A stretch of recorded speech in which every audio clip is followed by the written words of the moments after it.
Hey, hey, hey, African enthusiasts. Welcome back to Be Wise African Movement. There are so many moving wheels to what's happening right now. With President Trump and the debate talking about the Haitians who are not illegal immigrants. They're eating the dogs, they're eating the cats, they're eating the geese.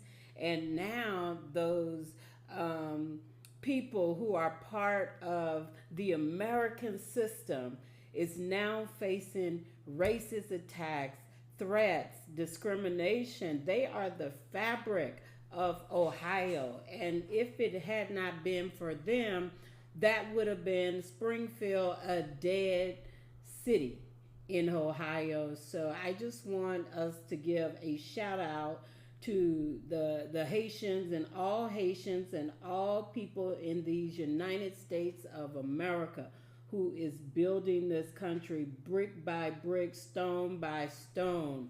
And so the debate, it was just crazy if you watched it, but that's a whole nother video. And things are progressing with Vice President Kamala Harris. So I'm grateful that the campaign has moved on and is still thinking of ways to make sure that this is a fair election and due process is served.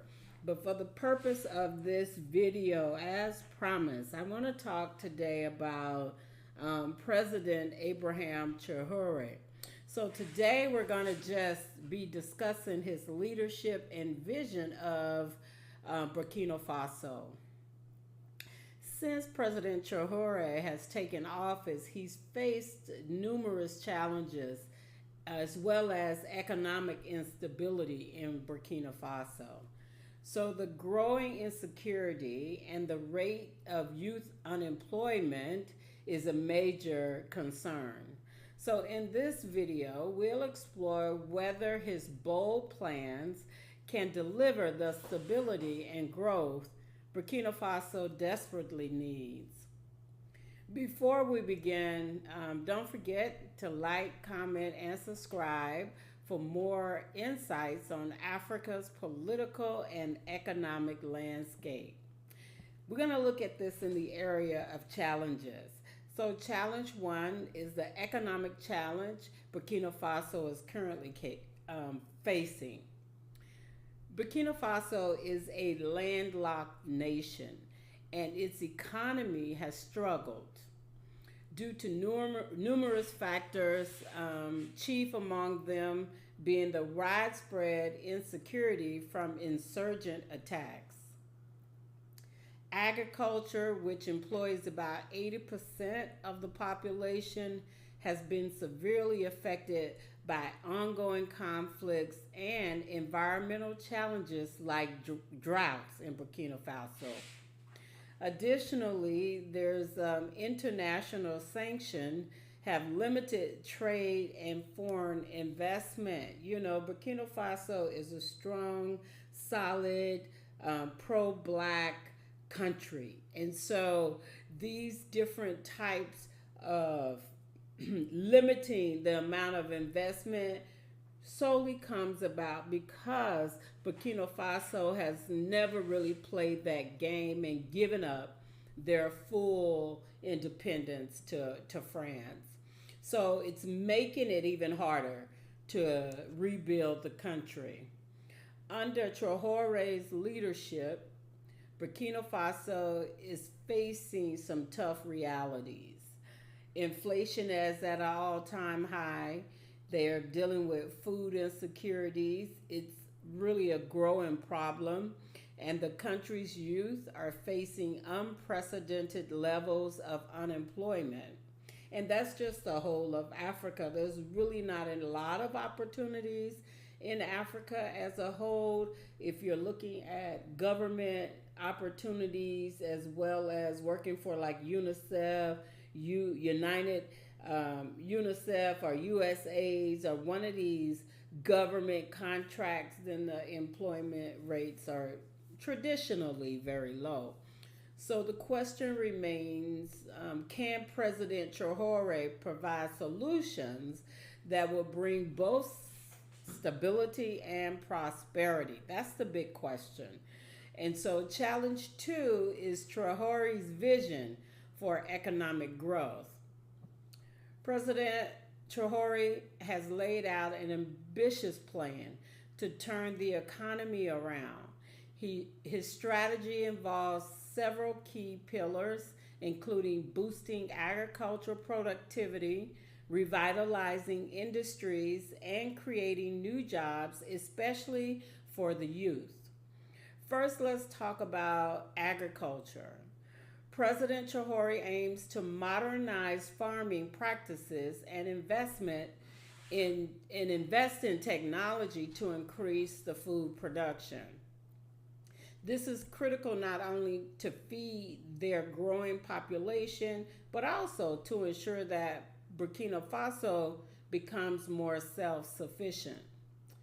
In addition, the president has set his sights on revitalizing key industries such as mining. And I know you've heard about the gold takeover that he said enough is enough, and now they are responsible for their own minerals. That was a swift and bold move by President Traoré. So, in addition, he has set his sights on these key industries. Burkina Faso is very rich in gold, and the mining sector has been one of the few stable contributors to that economy.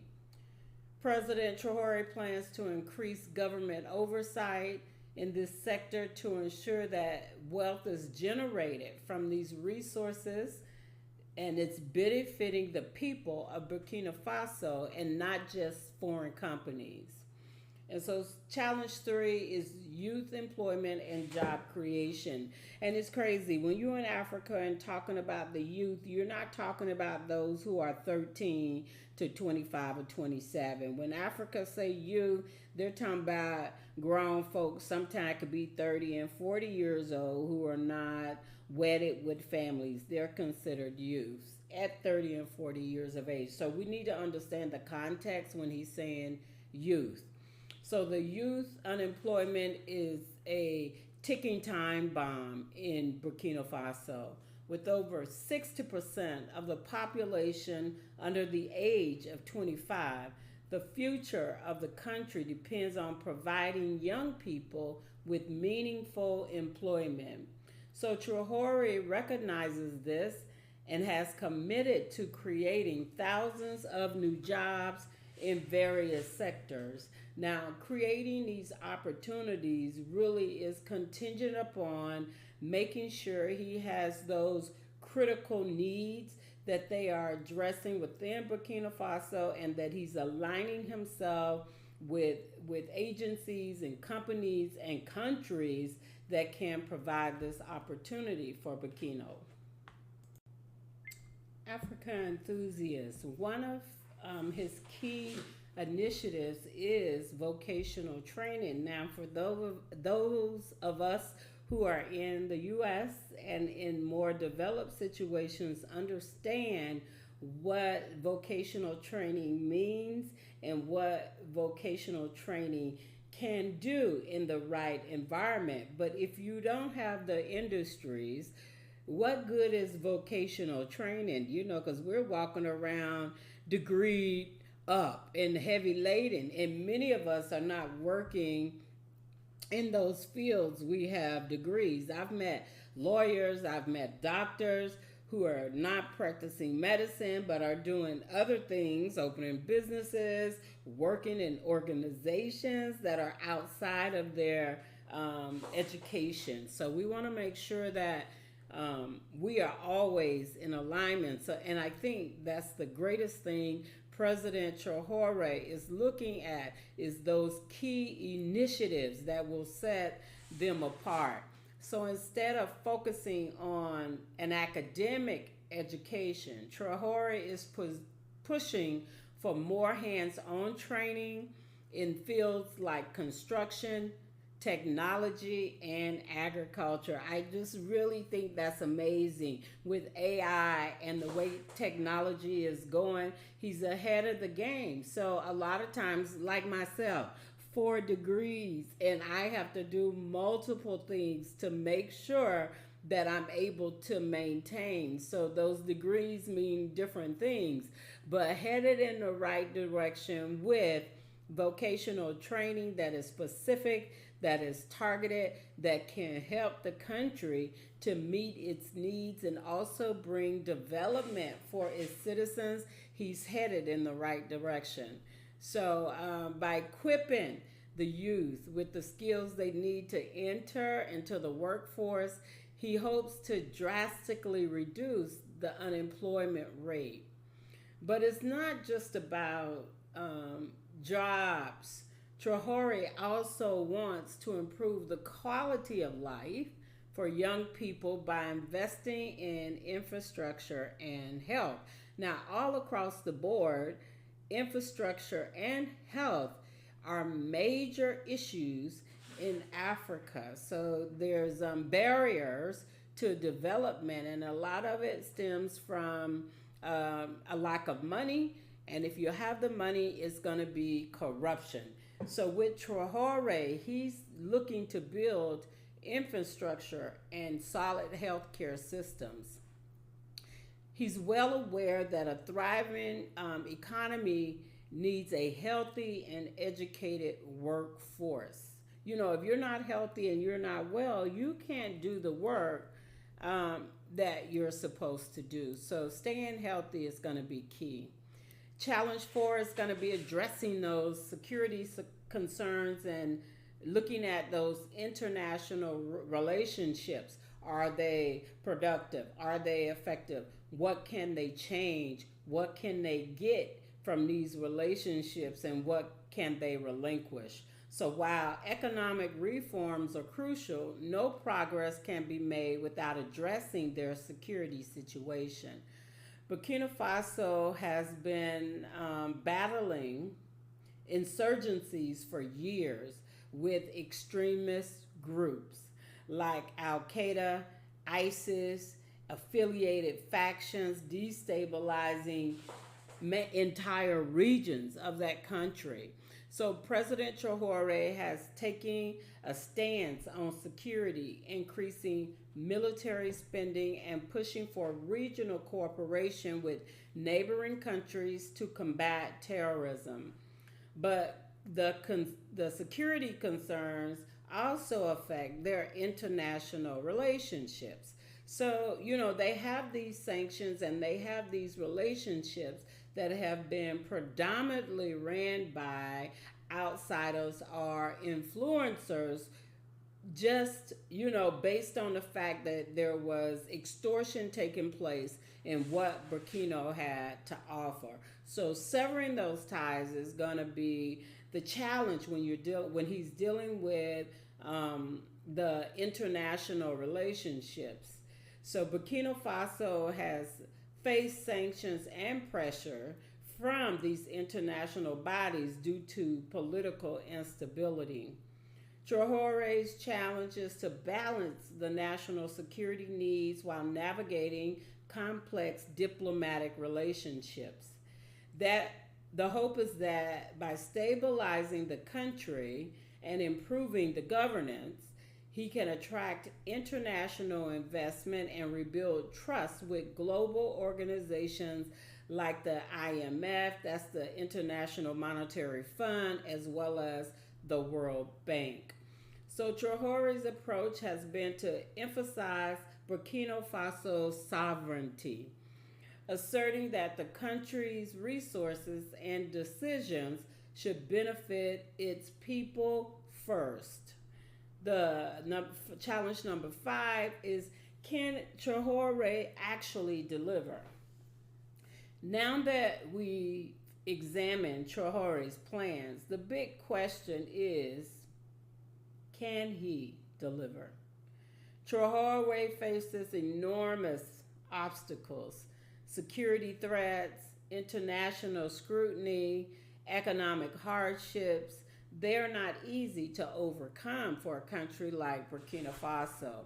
But what sets the president apart is his willingness to engage directly with the people. He is a powerhouse, and he is not afraid to express himself and to speak truth to power. And amazingly, his English is something shy of amazing. So I know that he shocked a lot of people when he came out and did a speech that was totally in English. I myself didn't know he spoke English. I was just elated by his speech.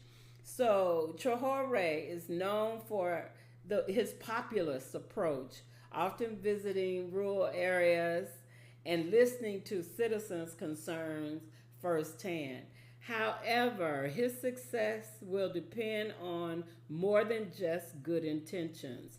Traoré needs strong political alliances, international support, and a clear focus on building sustainable industries that will create jobs for future generations. So, now that we've talked about the challenges, President Traoré has laid out a very ambitious plan for Burkina Faso, and the stakes couldn't be higher.